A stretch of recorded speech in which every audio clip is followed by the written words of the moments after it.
بسم الله الرحمن الرحيم والصلاة والسلام على رسوله الكريم أما بعد فقد قال الله تعالى في القرآن المجيد بعد أعوذ بالله من الشيطان الرجيم بسم الله الرحمن الرحيم ما يلفظ من قول إلا لديه رقيب عتيد صدق الله العظيم. وقال النبي صلى الله عليه وسلم من كان يؤمن بالله واليوم الآخر فليقل خيرا أو ليصمت أو كما قال عليه الصلاة والسلام. My dear respected brothers and sisters, Assalamu alaikum wa rahmatullahi wa barakatuh. Alhamdulillah. Yes, dear respected brothers, elders, ulama karam, everyone that's present here, salam to all of you. And alhamdulillah, it's a great blessing of Allah subhanahu wa ta'ala that He has showered us with so many blessings. And if we think about it, everything that we have is a blessing from Allah subhanahu wa ta'ala. Right? The fact that we have food to eat, we have clothes to wear, the fact that we have a roof over our head, these are all blessings and gifts from Allah subhanahu wa ta'ala. And not only our material possessions, but even our own bodies, these are gifts from Allah subhanahu wa ta'ala. The eyes that we use to see with, the ears that we hear with, everything that we have, the fact that our hearts are beating every single time we inhale, every single time we breathe, these are all blessings from Allah. And from amongst these blessings and gifts, there's one gift and blessing that I want to talk about today that Allah subhanahu wa ta'ala has given to each and every one of us. And we use it very often, yet at the same time, very often it's forgotten that this is also something that we should give thanks to Allah subhanahu wa ta'ala for. And that, my dear brothers and sisters, is the blessing of the tongue. The ability to speak, the ability to be able to express one's feelings, to articulate and to be able to tell other people how we're feeling, to be able to express our love and our affection to others. This is a very great gift that Allah subhanahu wa ta'ala has bestowed upon all of us. And it's something, our tongue is something which we use so often, and yet a lot of us forget to give thanks to Allah subhanahu wa ta'ala for it. Right? There was a study done at the University of Arizona. They did a study in which they calculated that a person on average speaks 16,000 words every single day. 16,000 words, which is in no way a small number. Right? So we use it so much. And even Allah subhanahu wa ta'ala Himself, He acknowledges it as being a very great blessing and gift which He has bestowed upon us. In Surah Rahman, Allah subhanahu wa ta'ala starts the surah by saying, Ar-Rahman, Allama al-Quran. That Allah subhanahu wa ta'ala, He is the most merciful. Right? And He is the one that has blessed us with the Quran, which is a means of guidance for us. Khalaqa al-insan. And then goes on to say that He has created the human being. He has created us, the fact, our very own existence. This is also another blessing from Allah subhanahu wa ta'ala. So after mentioning these two great blessings, right, the fact that we even exist, and the Quran itself, which is a guidance for us, right after that Allah subhanahu wa ta'ala says, Allamahu al-bayan. That Allah subhanahu wa ta'ala has then taught the human being the ability to speak. So Allah subhanahu wa ta'ala Himself mentioning the ability to speak along with these two great blessings really shows how enormous of a thing this is, how significant it is. Right? And along with being something significant, something that we use so often, there is of course many rules which Allah subhanahu wa ta'ala has given to us, right? Regarding the tongue, right? Regarding the way that we use our words, so that we use our words only in a way which is pleasing to Allah subhanahu wa ta'ala, and saving ourselves from using it in a way which is displeasing to Him. So my dear brothers, what is the best way that we can give thanks to Allah for having blessed us with the ability to speak, for giving us this tongue which we use so often? The best way to give thanks to Allah is by using it in the way that is pleasing to Him, right? And in giving thanks to Him for that. The best way to give thanks is using it in a way which is pleasing to Him, right? So the best thing that we can do is use our tongues to remember Him. Right? Once a Sahabi came to the Prophet ﷺ and said to him, or rather asked him, that, O Messenger of Allah, the injunctions of deen are so many, and there's so many different things that I have to be mindful of. but give me one advice, one thing that I can hold fast to. So the Prophet ﷺ replied to him by saying, in this hadith is in Tirmidhi, لا يزال لسانك رطبا من ذكر الله, that let your tongue always be moist in the remembrance of Allah subhanahu wa ta'ala. So this is something that we should be mindful of and try our best to bring into our lives, that every free moment that we get, we use our tongues to remember Allah subhanahu wa ta'ala.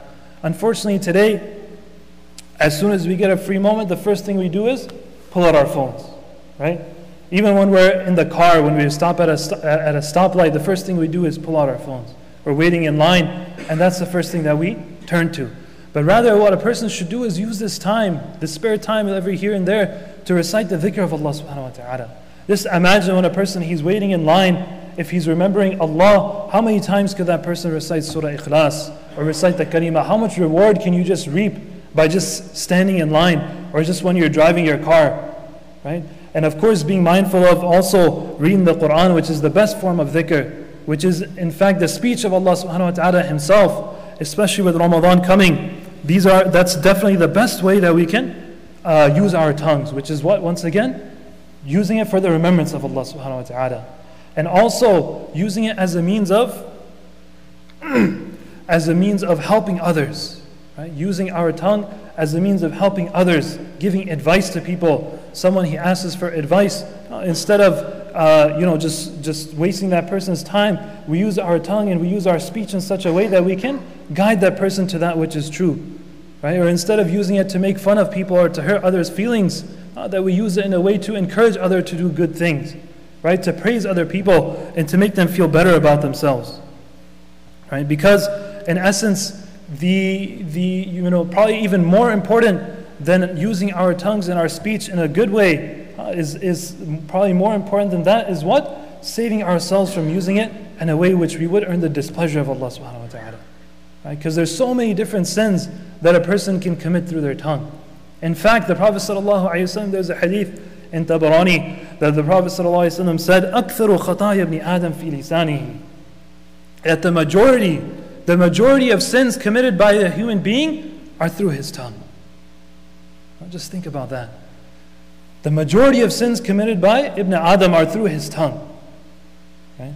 So we really have to be mindful of it. Why is that? Because there's so many different things that a person can do wrong. If a person is in the habit of lying, even just the littlest, the small bit of untruth, right? This could be something held against us. Right? A lot of people, when we get together, right, and these are some of the things we'll talk about, that people, when they get together, they talk about different things, and they start talking about other people, talking about whatever trouble someone might have got into, or whatever the case may be, right? But instead we should use it only to praise others, right? And only as a means of encouraging others rather than pointing out other people's faults, right? And a person has to be extremely mindful, because even just one word or even just one sentence can be a means of that person's destruction. It comes in a hadith of Bukhari that the Prophet ﷺ said, وَإِنَّ الْعَبْدَ لَا يَتَكَلَّمُ بِالْكَلِمَةِ مِنْ سَخَطِ اللَّهِ, that sometimes it happens that a servant of Allah, that he says something لَا يُلْقِي لَهَا بَالًا, but he doesn't really think much of it.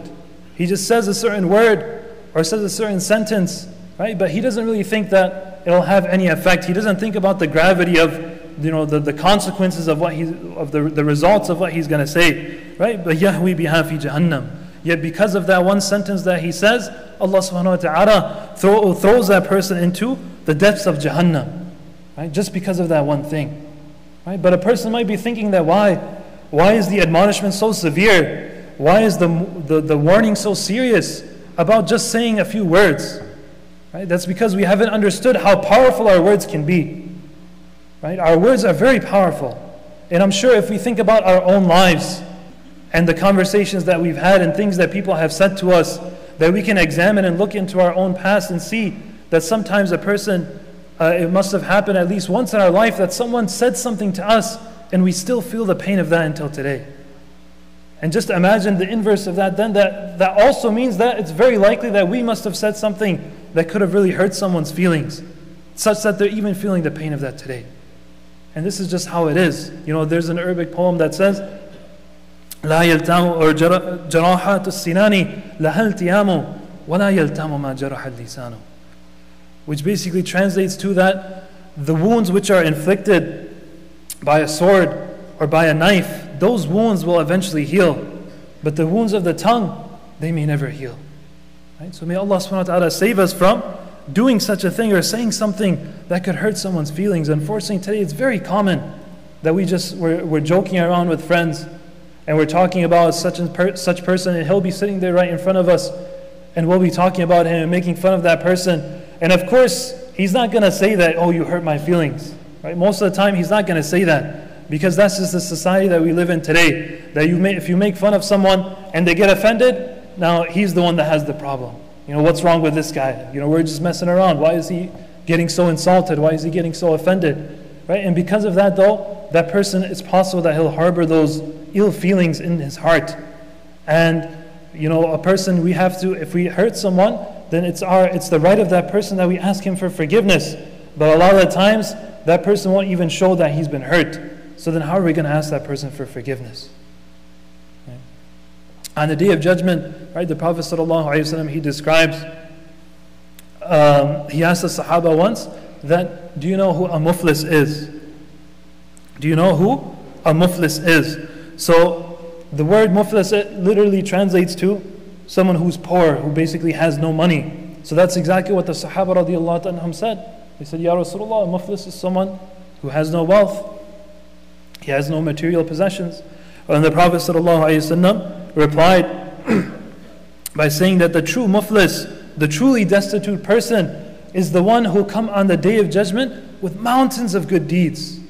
Right? Huge piles of good deeds, so much salah and sadaqah that he had given. He'll have all the rewards of that with him on the Day of Judgment. But what will happen is there will also be a huge line of people. Right? Just an enormous line of people who are coming and taking this person's good deeds. The same deeds that he had worked so hard to amass, all that effort that he had made is now being wasted. Why? Why are these people coming and taking his deeds? Because he wasn't mindful of the way that he treated others. He wasn't mindful of the words that he would say, of the feelings that he would hurt. And those people, it's very likely that they didn't even express the fact that they were hurt. So how is that person going to ask for forgiveness? Right? So this, my dear brothers, is why we see such severe warnings that Allah subhanahu wa ta'ala says, right? Or the hadith that I said, that a person, he might just say one word or one sentence, because of which he'll be thrown into the depths of Jahannam. May Allah subhanahu wa ta'ala save us. So my dear brothers and sisters, let's not fall prey to this trap of shaitan, of just not caring about what we're saying. Let's always consider what we say and avail of the advice of the Prophet sallallahu alaihi wasallam. In the hadith in Muslim, the Prophet sallallahu alaihi wasallam is reported to have said, "Man kana yu'minu billahi wal yawm al-akhir falyaqul khayran aw liyasmut." The hadith which I recited in the beginning, that whoever believes in Allah and the last day, basically whoever considers themselves as a believer, then he should either speak good or remain silent. Either speak good or remain silent. And this is truly a golden advice, right? Which people even say nowadays, that if you have nothing good to say, then just don't say it. Right? So we really have to think, whenever we decide to speak up, whenever we decide to open our mouths, then we should always think about what we're going to say. Is there any benefit to what we're saying? Or is it just useless talk? Right? So, my dear brothers, may Allah subhanahu wa ta'ala allow us to practice upon that. And a lot of the times, the better option is, instead of just saying anything, as the Prophet ﷺ said, liyasmut, that the person should just stay quiet. In another narration, it also comes, man samata najah, the one who remains silent, he's the one who has saved himself. Right? And that's why, because I'm sure we've experienced many occasions and incidents in which we said something that really got us in a lot of trouble. Right? I'm sure especially those that are married, this is the case, right? With our spouse, that a lot of times we say something in the moment, in the heat of the moment, we're angry at one another and we say something, and now we have to live with that for the rest of our lives.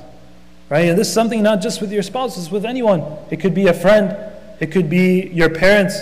A lot of times you just don't think about what you're saying, and the words are out, and now you can't take them back.